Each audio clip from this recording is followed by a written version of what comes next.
যেমনটাকে আপনারা জানেন যে আমাদের খুতবার চলমান বিষয়বস্তু হচ্ছে কিয়ামত ঘটিত হবে এবং এটা চিরন্তন সত্য এবং এটা খুব কাছাকাছি সময়ে পৌঁছে গেছে। এর জন্য যে নিদর্শন লক্ষণগুলো রয়েছে এক এক করে আমরা সেগুলোকে তুলে ধরতেছি। ইতিপূর্বে বেশ কিছু লক্ষণ আমরা আলোচনা করেছি যেগুলোকে ছোট ছোট আলামত বলা হয়, কারণ বড় আলামতগুলো ব্যাপক হারে হবে, ব্যাপক বিপর্যয়ের সাথে হবে। আর ছোট ছোট আলামতগুলো সেটা পৃথিবীর কোনো না কোনো অঞ্চলে প্রকাশ পাবে।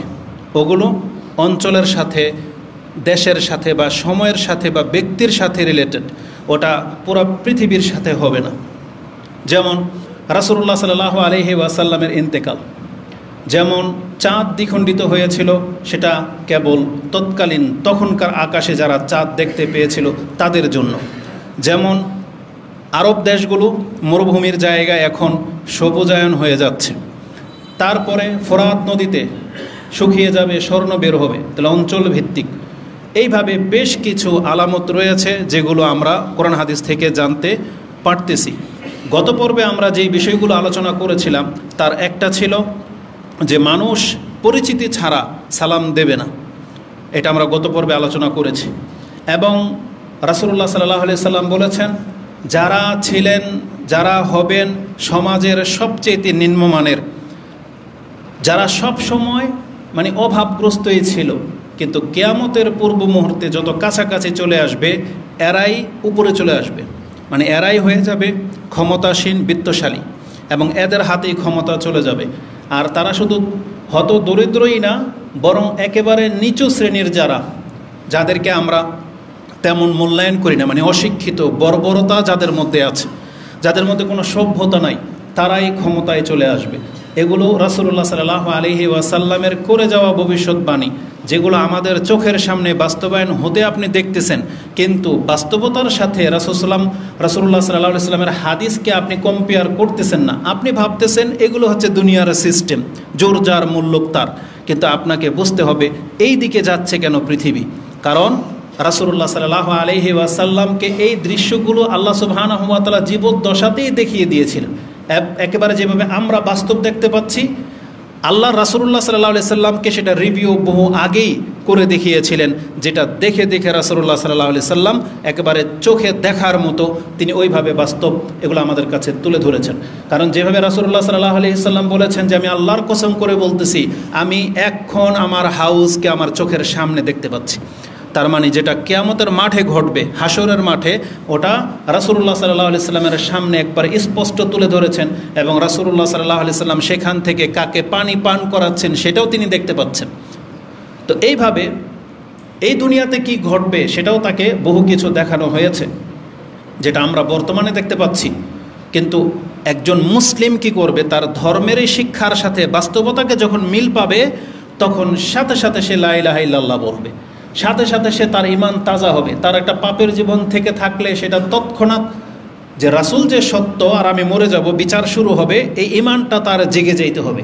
তার কারণেই কিন্তু এই নিদর্শনগুলো, এটা শুধু আপনাকে তথ্য দিয়ে হয়নি যে আপনি জানলেন বাস সুবহানাল্লাহ বলবেন এই জন্য না, বরং রাসূলুল্লাহ সাল্লাল্লাহু আলাইহি ওয়াসাল্লাম তিনি একজন সত্য নবী, এটা অন্তরে গেঁথে যাইতে হবে।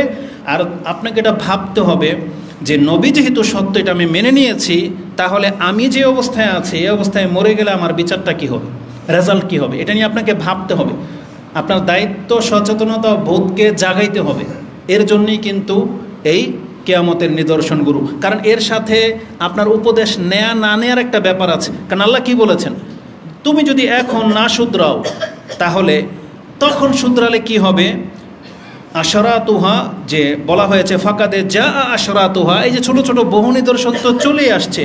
ফা আন্না লাহুম ইযা জাআতুহুম যিকরাহুম, সবচেয়ে বড় নিদর্শনটা যখন তার চোখের সামনে চলে আসবে, বরং মালাকুল মউত যখন আপনার আমার সামনে চলে আসবে, তখন আল্লাহ বলেছেন তখন ফা আন্না লাহুম, তাদের কি উপকারে আসবে, ইযা জাআতুহুম যিকরাহুম, তখন যদি সে উপদেশ নিতে চায় এই উপদেশ তার কী কাজে আসবে। তো তার মানে এখানে কিয়ামতের নিদর্শনগুলোর সাথে উপদেশ নেয়া না নেয়ার একটা ব্যাপার আছে। এই জন্য যখনই এগুলো স্পষ্ট, কেন আমরা খোলাখুলিভাবে ঘেটে এগুলোকে বিশ্লেষণ করি, যাতে করে আমার এবং আপনাদের ইমানটা জেগে যায় এবং আমরা যারা মুসলিম তারা যেন একটু এগুলো নিয়ে ভাবি এবং আমাদের চাহিদার লাগামকে যেন একটু টেনে ধরি, যাতে করে আল্লাহ সুবহানাহু ওয়া তাআলার ফয়সালার উপরে ধৈর্য ধারণ করি। এগুলোর জন্যই হচ্ছে এই শিক্ষা, কারণ শিক্ষা মানুষকে যতটা বিপ্লব ঘটাতে পারে অন্য কিছু তাকে তার জীবনে অতটা বিপ্লব ঘটাতে পারবে না। প্রশাসন দিয়ে আপনার চুরি ঠেকানো যাবে না যদি আল্লাহর ঈমান যদি আপনাকে ঠেকাইতে না পারে। তো এই জন্য কোনো ব্যক্তিকে নামাজি হতে গেলে, কোনো ব্যক্তির সূক্ষ্ম পাপগুলো বন্ধ করতে হলে আল্লাহর প্রতি ঈমান, পরকালের প্রতি ঈমান ছাড়া বিকল্প কোনো পথ নাই। মানুষকে অন্তত পাপ থেকে বাঁচানো যাবে না কোনো প্রশাসন, কোনো সিস্টেম দিয়ে। এটার জন্য আল্লাহর প্রতি ঈমান লাগবে। এই ঈমানকে দৃঢ় করার জন্য এই ব্যবস্থাগুলো। তো রাসূলুল্লাহ সাল্লাল্লাহু আলাইহি ওয়াসাল্লাম তিনি আমাদেরকে জানিয়েছেন যে যারা হবে নিম্নমানের লোক তারাই পুঁজিপতি হয়ে যাবে, তারাই নেতা হয়ে যাবে। এটা আগামীতে আরও কত স্পষ্ট প্রকাশ পাবে তা তো জানি না, যদি আমরা বেঁচে থাকি তাহলে দেখতে পাবো। কিন্তু বর্তমানে এই হাদিসের সাথে আপনি কত মিল পাচ্ছেন। এবং রাসূলুল্লাহ সাল্লাল্লাহু আলাইহি ওয়াসাল্লাম কি বলেছেন, ইয়াতাতাওয়ালুনা ফিল বুনিয়ান, এবং তারা উঁচু উঁচু বিল্ডিংয়ের প্রতিযোগিতায় লিপ্ত হবে। যেহেতু রাসূলুল্লাহ সাল্লাল্লাহু আলাইহি ওয়াসাল্লাম তার অবস্থানে থেকে তিনি বর্ণনা করেছেন, আর তার জাতিকে তিনি ভালোই চিনেন, ভালোই দেখেছেন যে এরা বকরি চড়ানো জাতি ছিল, যারা ছিল রাখাল। আজকে তাদের এত সম্পত্তির মালিক তারা হয়ে গেছে যে এক দেশ আরেক দেশের সাথে কম্পিটিশন করে কার বিল্ডিং কত উঁচু হবে এটা নির্মাণ শুরু হয়ে গেছে। তাহলে রাসূলুল্লাহ সাল্লাল্লাহু আলাইহি সাল্লামের এই হাদিসের সাথে যদি এটাকে অন্তত আপনি জোড়া দেন, তাহলে ওই বিল্ডিংয়ের দিকে না তাকিয়ে রাসূল সাল্লামের হাদিসের দিকে আমাদের তাকানো উচিত, যে তাহলে আমাদের পরিস্থিতি এই দিকেই যাচ্ছে। তৃতীয় যে বিষয়টা ছিল, রাসূল সাল্লাম বলেছিলেন যে স্বজন প্রীতি বেড়ে যাবে। মানে যার সাথে যার দলীয়করণ বা পানা দেনার সম্পর্ক আছে তাদেরকেই প্রাধান্য দেওয়া হবে। অন্য কোনো ব্যক্তি যোগ্যতায় থাকলেও তাকে সেই দায়িত্ব দেওয়া হবে না, শুধুমাত্র তার পরিচিতি হওয়ার কারণে। এটা হচ্ছে স্বজনপ্রীতি যেটাকে বলে। যেমন রাসূলুল্লাহ সাল্লাল্লাহু আলাইহি ওয়াসাল্লামকে বলা হয়েছিল যে ইয়া রাসূলুল্লাহ, অমুককে আপনি এই দায়িত্ব দিয়েছেন, তাহলে আমাকে আপনি কোনো একটা দায়িত্ব দেন। তখন রাসূলুল্লাহ সাল্লাল্লাহু আলাইহি সাল্লাম এই কথাটা বলেছিলেন, আজকে তো আমি স্বজনপ্রীতি করতেছি না, আজকে তো আমি যোগ্যতার ভিত্তিতে দিচ্ছি, কিন্তু আজকে তুমি আমার পরিচিত সাহাবী বিদায় আমি যদি আজকে তোমাকে দিয়ে দিতাম, এটা ছিল স্বজনপ্রীতি।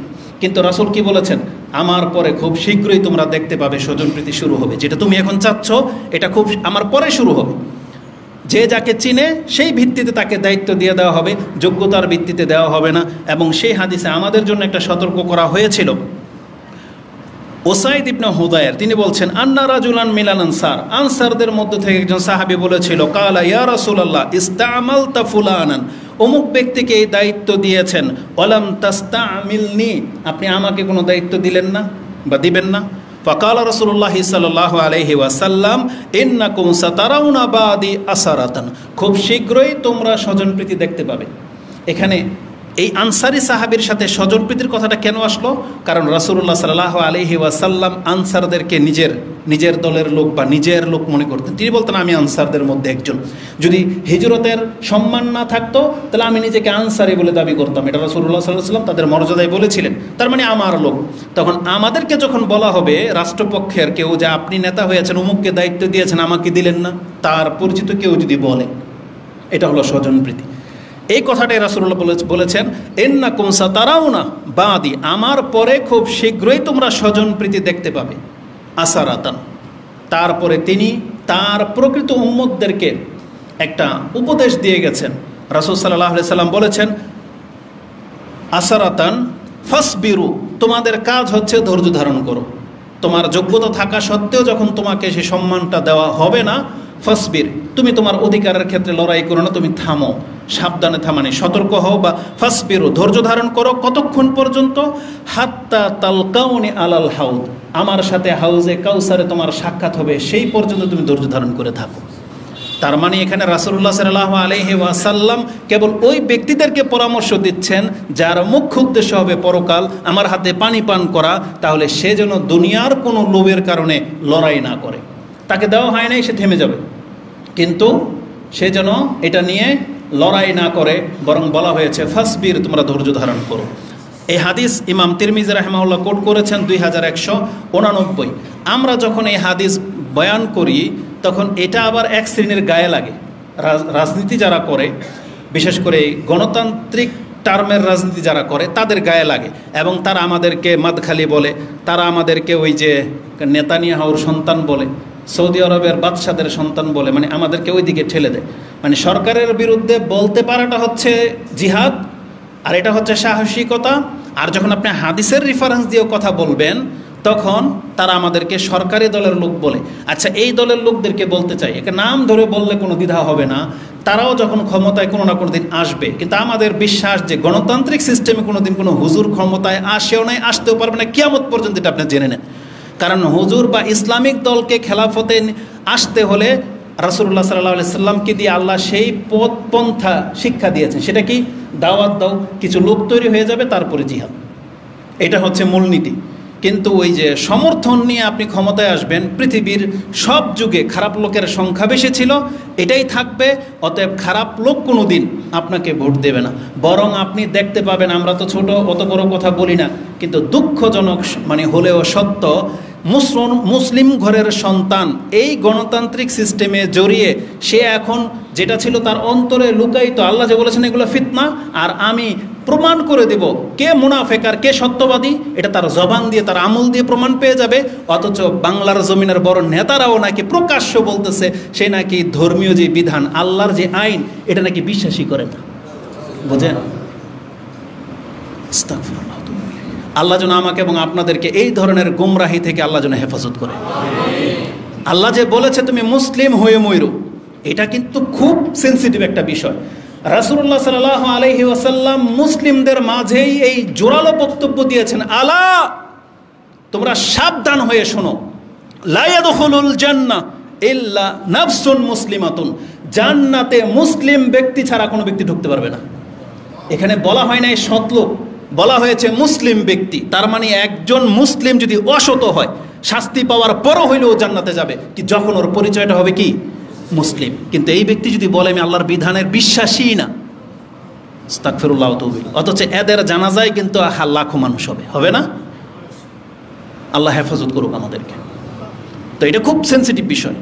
তো রাসূলুল্লাহ সাল্লাল্লাহু আলাইহি ওয়াসাল্লাম বলেছেন, না বরং তুমি ধৈর্য ধারণ করো, তুমি এদের সাথে গা ভাসিয়ে দিও না যে তুমি মুসলিম। মুসলিমের ব্যাপারটাই হবে কিয়ামতের মাঠে ভিন্ন, যেখানে একটা কাফের বলবে যে রুবামা ইয়াওয়াদ্দুল্লাযিনা কাফারু লাউ কানু মুসলিমিন, হায় আমার দুর্ভোগ, দুনিয়াতে আমি পুঁজিপতি বা রাষ্ট্রের মালিক না হয়ে যদি মুসলিম হইতাম। এটা বলবে, যেটা আপনি সূরা হিজর 15 নম্বর সূরার একবার শুরুতেই পেয়ে যাবেন, 2 নম্বর আয়াতই হচ্ছে এটা। তো আমরা ওদিকে যেতে চাচ্ছি না, আমরা শুধু আপনাদেরকে সতর্ক সাবধান করতেছি, আল্লাহর প্রতি অন্তরটাকে ঝুঁকান। কিছু পান বা না পান, মরবো তো আমরা সবাই, কিন্তু আল্লাহর দিকে ঝুঁকেন।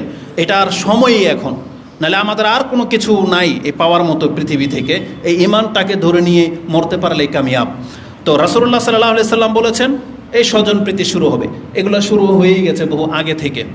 তারপরে রাসূলুল্লাহ সাল্লাল্লাহু আলাইহি সাল্লাম বলেছিলেন মার্কেট বাজারগুলো অত্যন্ত নিকটে চলে আসবে, মানে একবার হাতের নাগালে চলে আসবে, বরং বাজার আপনার ঘরে ঢুকে যাবে।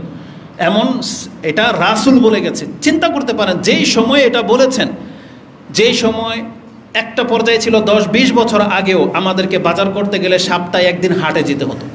কোনোদিন ওই হাটওয়ালারা কি কোনোদিন ভাবতেও পেরেছে যে হাট প্রথা একদিন মানে বিলুপ্ত হয়ে যাবে এবং এই হাটে যা পাওয়া যায় এটা তার ঘরে ঢুকে যাবে, ঘরে বসে বসে অর্ডার করবে? এটা হইতে পারে?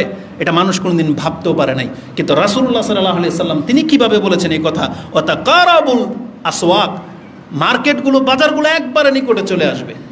এটা গত পর্বে আমরা আলোচনা করেছিলাম। এই রিলেটেড আরেকটা হাদিস যেটা ইমাম নাসাই কোট করেছেন 4465, তাতে রাসূলুল্লাহ সাল্লাল্লাহু আলাইহি ওয়াসাল্লাম বলেছেন ইন্না মিন আশরাতিস সাআ, নিশ্চয়ই এটা হচ্ছে কিয়ামতের একটা নিদর্শন, আইয়াফশু আল মাল ওয়া ইউকসির ওয়ায়াকসুর, মাল সম্পদ এত বেশি হবে এবং এটা উপচে পড়বে, মানে অনেক বেশি হবে মাল। একজনের অ্যাকাউন্ট ব্যালেন্স চেক করলে বোঝা যাবে যে কার কত রিজার্ভ আছে, মানে এত বেশি সম্পদ মানুষের হয়ে যাবে। আমরা তো আসলে ভাবতে পারি না যে মানুষ, আপনি ওই আপনার সোসাইটির বিল্ডিংগুলো দেখেন, তাতে বুঝতে পারবেন এক একজন মানুষ কত টাকার মালিক। যেখানে হাউজিং এরিয়াগুলো আছে, এক একটা বিল্ডিং বানাতে জায়গা সহ বিল্ডিং বানাতে 5 কোটি টাকার একটা ব্যাপার। এখানে শত শত বিল্ডিং আছে, তার মানে এখানে যতগুলো মালিক সব কোটিপতি। তার মানে কিভাবে মানুষ টাকা সম্পত্তির মালিক হয়ে যাচ্ছে, কিন্তু তারপরও মনে হচ্ছে যে কম, তাই না? অথচ এক একজন সব কোটিপতি। তো রাসূলুল্লাহ সাল্লাল্লাহু আলাইহি সাল্লাম বলেছেন ওয়াকসুর, অনেক বেশি সম্পদশালী হয়ে যাবে। এবং চতুর্থ যে লক্ষণটা কি, ওয়াতাফশুত তিজারা, ব্যবসা একবার ডাল ভাতের মতো সহজ হয়ে যাবে। যেই বিজনেসের জন্যে মক্কা বা মদিনা থেকে সিরিয়াতে হিজরত করতে হয়েছিল, সফর করতে হয়েছিল, সেই বিজনেস আপনাকে সফর করতে হয় না, বরং চায়না আমেরিকা থেকে ইনপুট করতে পারবেন শুধু একটা ক্লিকে। একটা অর্ডার আপনি এখান থেকে করে দিবেন, ওখানে যাওয়া লাগবে না আপনার, আপনার ওখানকার সম্পদ আপনার গোডাউনে পৌঁছে যাবে। এতটা সহজ হয়ে গেছে। ওয়াফশুত তিজারা বলা হয়েছে বিজনেস একবারে প্রকাশ্যমান হয়ে যাবে, যেটা আপনি এখন বুঝতে পারতেছেন বর্তমানে, আমাকে আর এটা ব্যাখ্যা করে আপনাকে বোঝাতে হবে না। তো এই হাদিসটি ইমাম নাসাই 4465-তে রয়েছে। আজকের বিষয় হচ্ছে এখান থেকে শুরু। এই যে বলা হয়েছে যে কিয়ামতের কাছাকাছি সময় আপনি বুঝতে পারবেন যে হয় কিয়ামত তার বেশি দিন বাকি নেই। কখন কি দেখলে? যেমন আপনি এখন বুঝতে পারতেছেন বাহিরের আলো দেখে যে সূর্য উঠেছে, তাই না? অন্ধকার দেখলে আপনি বুঝতে পারেন যে বৃষ্টি ঝরবে, বা দূরে তাকালে বুঝতে পারেন যে ওখানে বৃষ্টি হচ্ছে, খুব দ্রুত আপনি প্রস্থান করতেছেন। কেন? কিছুক্ষণের মধ্যেই বৃষ্টি চলে আসবে। তাহলে লক্ষণ দেখে যখন কিছুর মেজর করা যায়, তখন আল্লাহ সুবহানাহু ওয়া তাআলা এই নিদর্শনগুলো রেখেছে যে বান্দা তোমার চোখের সামনে যখন এগুলো ঘটবে, তুমি আর দেরি করো না, তুমি যা গুছানোর গুছায় নাও, কারণ কিয়ামত কিন্তু তোমার ধার প্রান্তে। অন্তত আমাদের কিয়ামত দ্বার প্রান্তে। কারণ নেট খুললে হত্যার মাত্রা এত বেশি বেড়ে গেছে, অ্যাক্সিডেন্ট, হত্যা, চুরি ডাকাতি, যখন তখন কিছু হলেই কারো প্রাণ নিয়ে নিচ্ছে। আজ থেকে তো 6 মাসও হয় নাই সেই বক্তব্য করেছি যে রাসূলুল্লাহ সাল্লাল্লাহু আলাইহি সাল্লাম বলেছেন ওয়ায়ুকসিরুল হারাজ। বলছে হারাজ কি ইয়া রাসূলুল্লাহ? বলছে আল কতল, হত্যা বেড়ে যাবে। 6 মাসও হয় নাই, এই যে চলমান 1 বছর হয়েছে হয়তো যখন থেকে এই যে এই রাষ্ট্র পরিবর্তন ঘটনা ঘটতেছে, তখনই কিন্তু এই বিষয়গুলো আমাদের আলোচনার বিষয় ছিল যে হত্যা বেড়ে যাবে, আর মুসলিমকে এভাবে হত্যা করতেছে। কিন্তু সেই হত্যা আপনারা না মানে বাংলার জমিন থেকে উৎখাত করে দিলেন, একটা বিপ্লব না নিয়ে আসছেন। কিন্তু আপনি তুলনামূলক লক্ষ্য করে দেখেন তো, যাদেরকে আপনি স্বৈরাচারী সরকার বলতেছেন, তাদের সময় যে হত্যাগুলো হইতো এখন কি তা কমছে না বাড়ছে? তাহলে এটা আপনারা তো বলবেন যে আমরা নাকি শয়তানের মানে এই কি জন্য ওই মানে রাষ্ট্রনায়কের মানে দালাল, এটাই না বলেন? এই যে যাদেরকে আপনি স্বৈরাচার বলতেছেন, আপনি ক্ষমতায় বসেন, আপনিও একদিন এই স্বৈরাচার রূপে এই নামে আপনি পরিচিত হবেন। কারণ বাংলাদেশের গণতান্ত্রিক সিস্টেমটাই এটা, যেই ওখানে যাবে স্বৈরাচার ছাড়া কোনোদিন এই চেয়ারের কেউ আশা করতে পারে না। আর আপনি জেনে নেন, যারা এটার পক্ষে লড়ে, যারা এটার পক্ষে কাজ করতেছে, কোনো ভালো মানুষ কোনোদিন ইলেকশন করতে পারে না, এটা জেনে নেন এই সিস্টেমে। তার মানে যে চেহারাটা আপনি দেখতে পাবেন, আপনি জেনে নেন নিঃসন্দেহে তার ব্যাকগ্রাউন্ড চেক করা ছাড়াই আমি আপনাকে বলতেছি, কোনো ভালো মানুষ কোনো দিন ক্ষমতা পাওয়ার জন্য চাইতেই পারে না, লড়াই করবে দূরের কথা। যেখানে রাসূল বলেছেন যারা চায় তাদেরকে আমরা ক্ষমতা দেই না, আর আপনি ক্যান্ডিডেট হয়ে বসে আছেন, মানে কি? আপনি ধর্মই বোঝেন নাই। তো কথা হচ্ছে যে ব্যবসা এমনভাবে ছেয়ে যাবে, ও 2 বার কথাটা বলতে গিয়ে বারবার ঘুরে গেছি, যে আচরণটা আজকে আমাদের এই সরকারের পক্ষে মানে ক্ষেত্রে, আপনিও ক্ষমতায় বসলে আমাদের চরিত্র এইটাই থাকবে। মানে আপনি যখন ক্ষমতায় বসবেন, আমরা কেউ আপনার বিপক্ষে কথা বলবো না। কেন? আপনিও যখন স্বজনপ্রীতি করবেন, আপনার দলের লোকদেরকে প্রাধান্য দিবেন, এমপি মন্ত্রী বানাবেন, তখনও আমাদেরকে দেখতে পাবেন আমরা এই কথাটাই বলতেছি।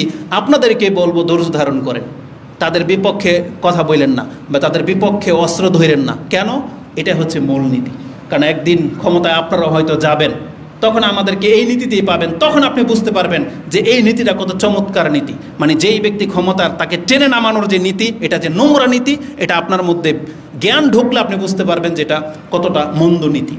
তো আর সবচেয়ে এইটাই বেটার যে যেই ব্যক্তি বসে গেছে তো বসে যাবে, তাকে শুধরানোর চেষ্টা করতে হবে, এটা হচ্ছে সঠিক নীতি। আল্লাহদেরকে বুঝদান করুন, আমিন।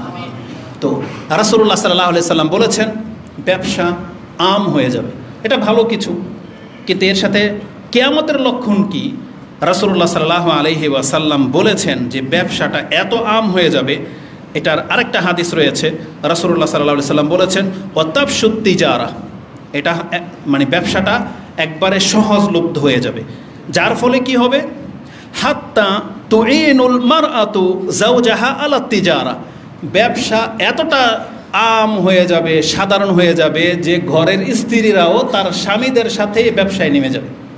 তার মানে ব্যবসা তো পুরুষদের কাজ ছিল, কিন্তু রাসূল বলেছেন এই ব্যবসাটা এত বেশি সহজলভ্য হয়ে যাবে যে তার স্ত্রীও ব্যবসায় এত লাভবান বা এত ব্যস্ততা বেড়ে যাবে যে ঘরের স্ত্রীরাও তাদের স্বামীদের সাথে কি করবে, এই ব্যবসায় অংশ নেবে। এটা রাসূল বলেছেন। 1400 বছর আগের কথা, যেটা আপনি বর্তমানে দেখবেন যেটা কত বেশি। একটা গার্মেন্টসের মালিক আপনি দেখতে পাবেন যেখানে এই এমডির মধ্যে আছে তার স্বামী, তার পাশের সেক্রেটারি হিসেবে তার স্ত্রী আছে, বা আরেকটা বায়ারদের সাথে মানে কথাবার্তা বলতেছে, ডিলিং করতে তার স্ত্রী আপনি দেখতে পাবেন। হয় মানে তিনি ম্যানেজমেন্টে আছে, তার স্ত্রী ক্যাশিয়ার দেখতে পাবেন। অনলাইনের যতগুলো বিজনেস আছে সেগুলোতে আপনি দেখতে পাবেন স্বামীর সাথে স্ত্রীরাও জড়িয়ে গেছে। বরং দেখা যাচ্ছে ইদানিং অনলাইন বিজনেসের মধ্যে পুরুষের চাইতে মহিলারা আগে বেড়ে যাচ্ছে, তাদের অংশ বেশি। এটা এক পর্যায়ের একটা জায়েজের একটা ক্ষেত্র, এটা ধরেন এটা জায়েজের একটা ক্ষেত্র। সেটা কি, যে তারা হালাল ইনকাম করবে, কোনো বাধা নাই। পর্দায় থেকে যদি করে তা আলো বেটার, কোনো বাধা নাই। আপত্তিটা কোথায়? রাসূলুল্লাহ সাল্লাল্লাহু আলাইহি সাল্লাম বলেছেন আপত্তিটা হলো আমরা যেটা দেখতে পাচ্ছি, জায়েজ ক্ষেত্রে আপনি করতে পারেন, কিন্তু আমরা ইদানিং যেটা দেখতে পাচ্ছি স্বামী স্ত্রী কিভাবে রোমান্স করতে হয়, মানে বেডরুমের ভিতরে কি করে একটা পার্সোনাল লাইফে, সেগুলো প্রচার করে দিয়ে ইনকামে নেমে গেছে। এটা কত বড় একটা ব্যাপার আপনি বলেন। ও দাবি করতেছে এটা স্ত্রী, মূলত একটা গার্লফ্রেন্ড বানিয়ে নিছে বা একটা টিম বানিয়ে নিছে যে আমরা টিকটক করি। আসলে একটা মহিলাকে তার স্ত্রী বানিয়ে নিয়েছে, ওদের সংসার কয়দিন টিকবে? আর যদি স্ত্রীও হয়, তাহলে এত নির্লজ্জ মানুষ হয় কি করে যা তার স্ত্রীকে সে ব্যবসায়িক একটা পণ্য বানায় ফেলছে? মানে নিজের এখন প্রোডাক্ট আবিষ্কার করে, কি প্রোডাক্ট, কিভাবে কিস করতে হবে, কিভাবে জড়ায় ধরতে হবে, কিভাবে রোমান্স করতে হয়, এইটা নাকি এখন ব্যবসায়ী পণ্য হয়ে গেছে। বোঝেন পৃথিবী কোন দিকে যাচ্ছে। আর এটা যদি কোনো হিন্দু করতো আমাদের তেমন কোনো বলার কিছু ছিল না। এটা মুসলমান ঘরের সন্তানরা লিপ্ত হয়ে গেছে, যে নিজের স্ত্রীকে নিয়ে এসে টিকটক করে। ঘরের ভিতরে যে টুকিটাকি যে ঝামেলাগুলো, রসিকতাগুলো হয়, এগুলো তারা টিকটকের রূপ নিয়ে এসে দেখা যাচ্ছে যে স্বামীকে থাপ্পড় দিতেছে, স্বামীর উপরে পানি ঢেলে দিচ্ছে, স্বামীকে হোঁচট করে ফেলে দিল, স্বামীও তাকে যা খুশি তা করতেছে, আঘাত করা, মস্কারি করা, কাপড় খুলে ফেলা। লা হাওলা ওয়ালা কুওয়াতা ইল্লা বিল্লাহ। তো রাসূল বলেছিলেন যে স্ত্রীরা স্বামীদের সাথে ব্যবসায় যুক্ত হবে। আচ্ছা ঠিক আছে, হালাল ব্যবসায় হলে এটা হয়তো মেনে নেওয়ার মতন ব্যাপার ছিল, কিন্তু তারা এই পর্যায়ে চলে আসবে, তার মানে আর কি বাকি আছে? এতে জুমার খুতবা, এখন কি ওয়ার্কারদের কাজ করার সময়? এরাও কি মুসলিম? তো কথা হচ্ছে যে রাসূলুল্লাহ সাল্লাল্লাহু আলাইহি ওয়াসাল্লাম এই ভবিষ্যৎবাণীগুলো করেছেন। এই হাদিসের মধ্যে আরেকটা কথা আছে, ওয়াতুকতাউ আল আরহাম, রক্তের সম্পর্ককে ছিন্ন করা হবে। মানে কিয়ামতের কাছাকাছি সময়তে রক্তের সম্পর্কের কোনো মূল্য, ভ্যালু থাকবে না। বাপ মা বলে, বড় ভাই বোন বলে, খালা ফুফু মামা চাচা বলে কোনো সম্পর্ক থাকবে না। সামান্য কিছু থেকে কিছু হলে এই সম্পর্ককে কাট করে দিতে, রক্ত ঝরাতে তারা দ্বিধা করে না। অথচ যেখানে একটা মুসলিমের গায়ে হাত তোলাটাকে পাপ বলা হয়েছে, আর নিজের চাচার গায়ে, জ্যাঠার গায়ে, মামার গায়ে, খালা ফুফুকে গালি দেওয়া, হাতটা নিজের বাপমার বিরুদ্ধে কেস করে দেওয়া, পৃথিবীর কোন পর্যায়ে চলে আসছে আপনি কি মনে করেন? তো রাসূলুল্লাহ সাল্লাল্লাহু আলাইহি ওয়াসাল্লাম বলেছে যে কিয়ামতের পূর্ব লক্ষণ হলো ওতুক্তাউল আরহাম, রক্তের সম্পর্ককে ছিন্ন করা হবে। এটা এই হাদিসটি ইমাম মুসনাদে আহমদ তিনি তার মুসনাদের মধ্যে উল্লেখ করেছেন। 3870 নম্বরে আপনি হাদিসটি পেয়ে যাবেন। তাহলে এইভাবে বেশ কিছু এই লক্ষণের কথা আমাদেরকে জানানো হয়েছে। আরেকটি লক্ষণ রাসূলুল্লাহ সাল্লাল্লাহু আলাইহি ওয়াসাল্লাম বলেছেন, যেটা কিয়ামতের আগে খুব বেশি প্রকাশ পাবে, তা হচ্ছে ইয়াতি আলান নাসি জামানুন, এমন একটা যুগ এই পৃথিবীর মানুষের উপর দিয়ে যাবে, লা ইউবালিল মারউ মা আখাযা মিনহু, সে যে কি গ্রহণ করলো, এটা অধিকাংশ মুসলিমদের চরিত্র হয়ে গেছে।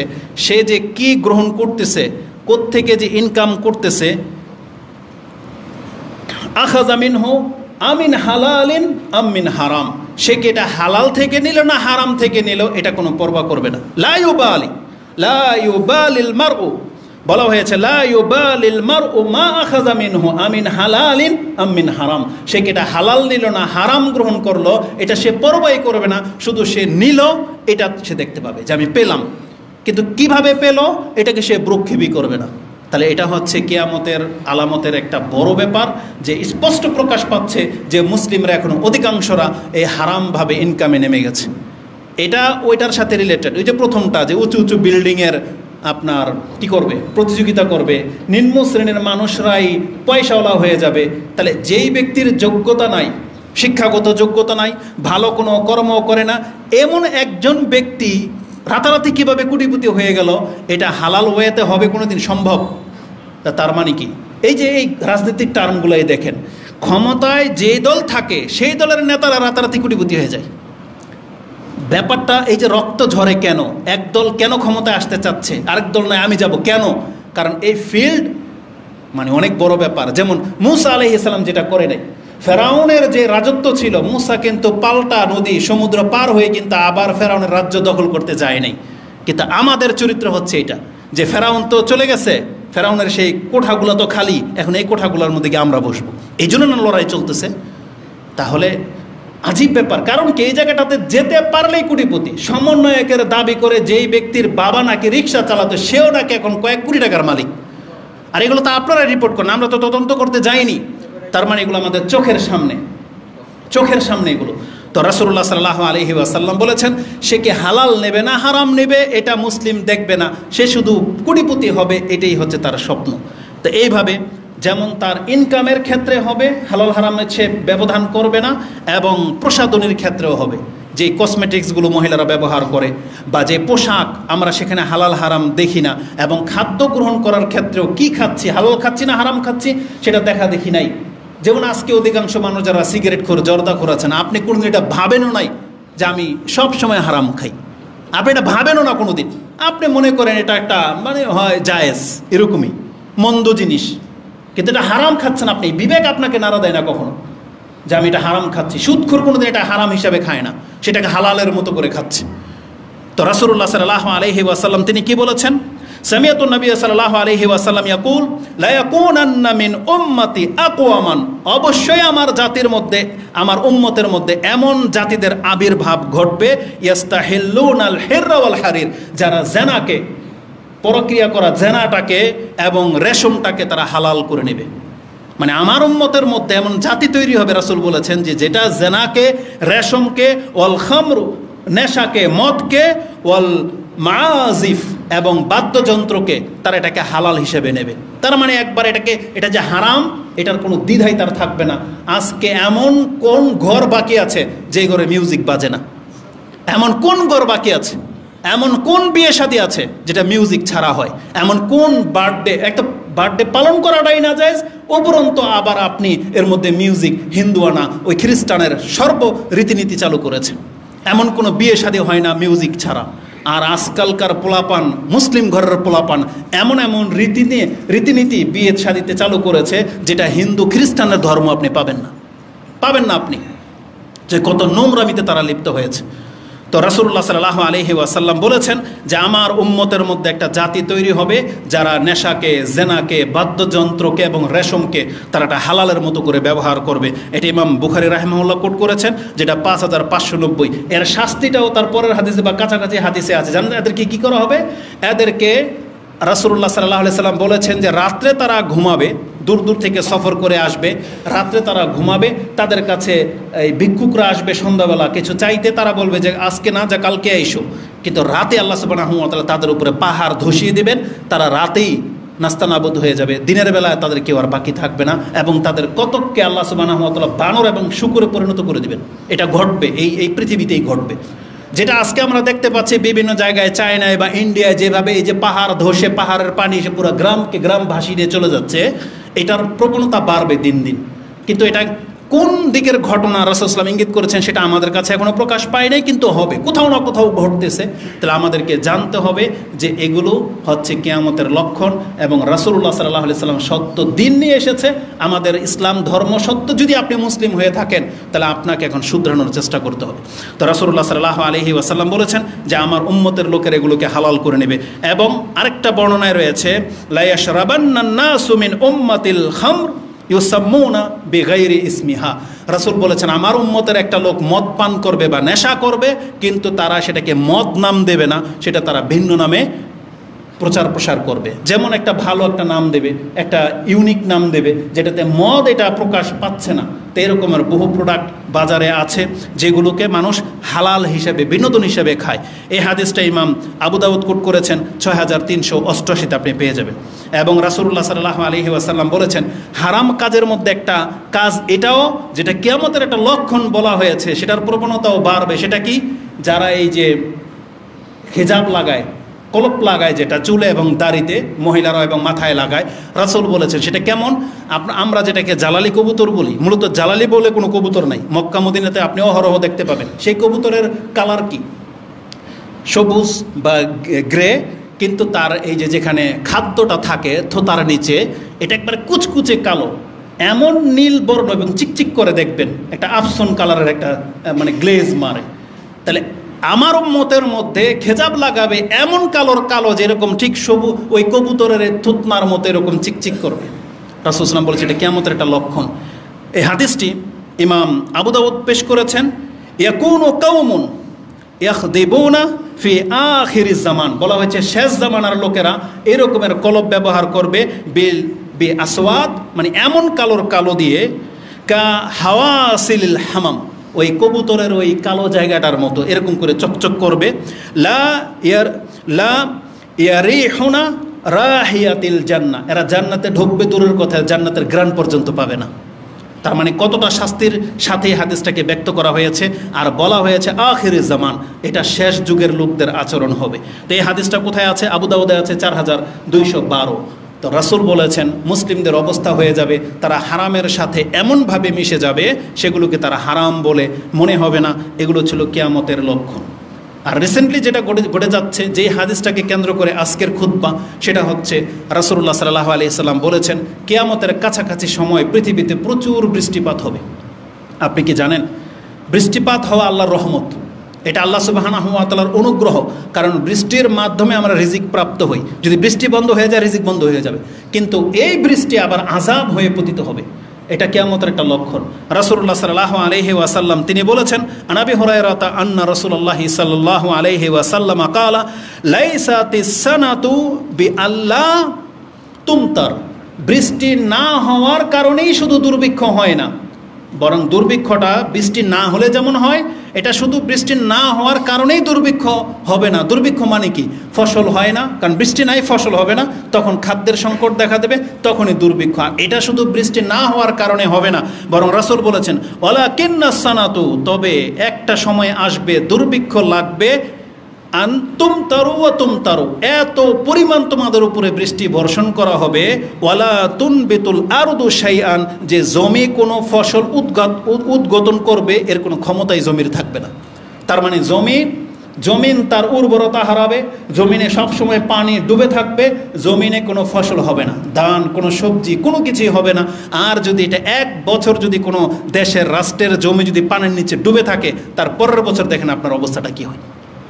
এক বছরে যখন আমাদের সমস্ত রিজার্ভ খাদ্যের গোডাউনগুলো সব খালি হয়ে যাবে, তার পরের বছর বুঝতে পারবেন যে দুর্ভিক্ষ কী জিনিস। আর এটার ভাব আপনি এখন দেখতে পাচ্ছেন।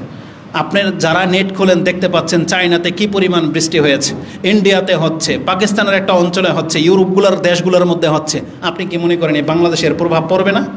তো আমরা আল্লাহর কাছে এই অনিষ্ট থেকে আল্লাহর কাছে আশ্রয় চাচ্ছি। আল্লাহ তুমি আমাদেরকে হেফাজত করো।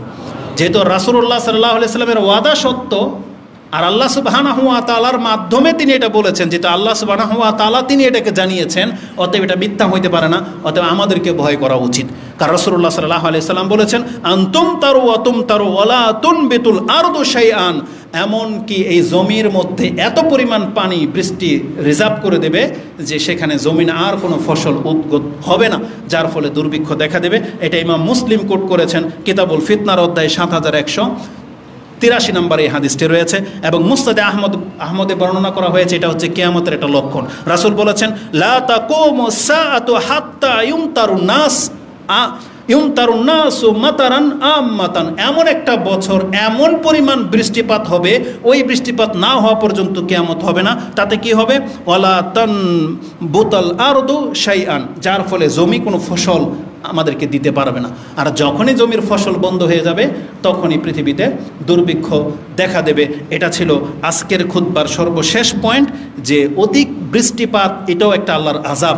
আর যেটা আমরা লক্ষ্য করতে পারতেছি যে এই বৃষ্টির কারণে কত অঞ্চল ডুবে যাচ্ছে এবং বন্যার মুখোমুখি আমাদেরকে হতে হচ্ছে। অতএব আল্লাহর কাছে আমাদেরকে আশ্রয় চাইতে হবে। রাসূলুল্লাহ সাল্লাল্লাহু আলাইহি ওয়াসাল্লামের ভবিষ্যৎবাণীগুলো যদি আপনি একটু পড়তেন বা লক্ষ্য করতেন, একটা হাদিস চোখে পড়লো, তা আমি গুগলে সার্চ দিলাম, দেখতে পেলাম মদিনা থেকে তাবুক যুদ্ধ যখন হয়েছে, রাসূল সাল্লাল্লাহু আলাইহি ওয়াসাল্লাম সেখানে গিয়েছেন এবং সেখানে পানি ছিল না। রাসূলুল্লাহ সাল্লাল্লাহু আলাইহি ওয়াসাল্লাম সেখানে বলেছিলেন মুয়াজ বিন জাবালকে, তুমি যদি বয়স বেশি পাও তাহলে দেখতে পাবে আজকে যেখানে পানি পাওয়া যাচ্ছে না এটা একদিন বাগান হয়ে যাবে। আর সুবহানাল্লাহ, আপনি দেখতে পাবেন সৌদি আরবের সবচেয়ে বড় বাগান আর্টিফিশিয়াল বানানো হয়েছে, সেটা তাবুকেই। আশ্চর্য লাগলো আমার কাছে বিষয়টা। রাসূলুল্লাহ সাল্লাল্লাহু আলাইহি ওয়াসাল্লাম আজ থেকে 1400 বছর পূর্বে বলে গেছেন, ইশারা করে গেছেন যে এই জায়গাটা এক সময় বাগানে পরিণত হবে। আর আজকে দেখেন, আপনি গুগলে সার্চ দিবেন, কত শত হেক্টর জমিকে নিয়ে ওখানে চাষাবাদ করা হয়। সবুজ, ওই জায়গাটা সবুজ, গোল গোল বৃত্তের মতো। আপনি গুগলে সার্চ করলে গুগল 3D আর্থের মাধ্যমে আপনি দেখতে পাবেন। এটা আমি দেখলাম, এটা তাবুকে রয়েছে। সুবহানাল্লাহ। তাহলে এগুলো হচ্ছে কিয়ামতের আলামত।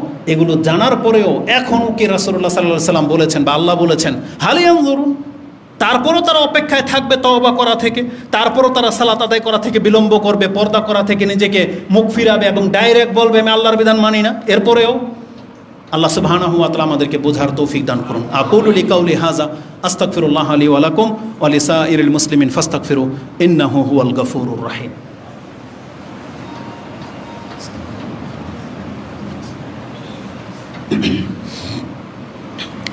আলহামদুলিল্লাহি রাব্বিল আলামিন ওয়াসসালাতু ওয়াসসালামু আলা আশরাফিল আমবিয়াই ওয়াল মুরসালিন নবিয়িনা মুহাম্মাদিন ওয়া আলা আলিহি ওয়া সাহবিহি আজমাইন ওয়া বাদ। যেহেতু রাসূলুল্লাহ সাল্লাল্লাহু আলাইহি ওয়াসাল্লাম তিনি সাদিকুল মাসদুক, তিনি সত্যবাদীদের মধ্যে সব থেকে বেশি সত্যবাদী, তার বর্ণিত দিক নির্দেশনাগুলোকে আমাদেরকে মেনে চলতে বলা হয়েছে এবং তিনি আমাদেরকে যেই দিকে ডেকেছেন সেটাকে মেনে নেওয়াটাই আমাদের জন্য প্রকৃত জীবন বলেছেন। যেমন আপনি পাবেন সূরা নাহল, সূরা 8 নম্বর সূরা, যেটা সূরা আনফাল, তার 24-25 এই আয়াতগুলোতে পাবেন আল্লাহ বলেছেন যে ইয়া আইয়ুহাল্লাযীনা আমানু ইস্তাজিবু লিল্লাহি ওয়া লির রাসূলি ইযা দাআকুম লিমা ইউহয়িকুম।